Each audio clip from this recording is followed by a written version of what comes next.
Бүгін мен андай информация естідім. Өткенде случай болды, иә, Астанада лифтіде орын алған оқиға бойынша депутаттар парламент отырысында көтерді, иә, психологтардың айлығы өте аз, нагрузкасы көп, айлығын көбейту керек деп. Енді информация бойынша 30%-ке психологтардың айлығы көбейеді.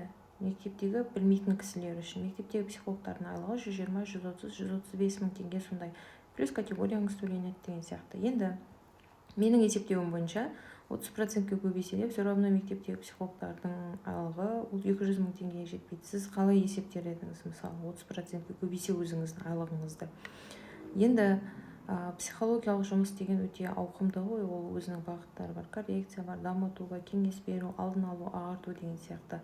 Көп жерде хабарландыруда қарасаңыз, вакансияда школьный психолог керек деп жазылып тұрады. Енді неге ақыр осындай сұрақ көтерілгеннен кейін неге достаточно объемда психологтардың жұмысын айлығын көтермеске, иә?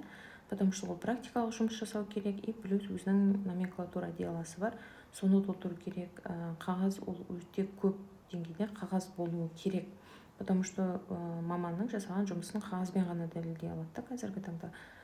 Неге сондай ұсыныс болған екен, депутаттар көтерген екен, неге прямо ешқандай психолог жұмысын тастап кетпейтіндей, с удовольствием жасайтындай, неге сондай көлемде сондай зарплатаға көтермеске?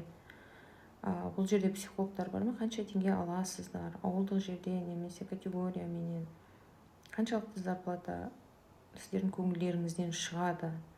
Еще мектепте социальный педагог деген мамандар бар, иә? Олардың зарплатасы мен жұмыс туралы вообще айтпай-ақ қояйын.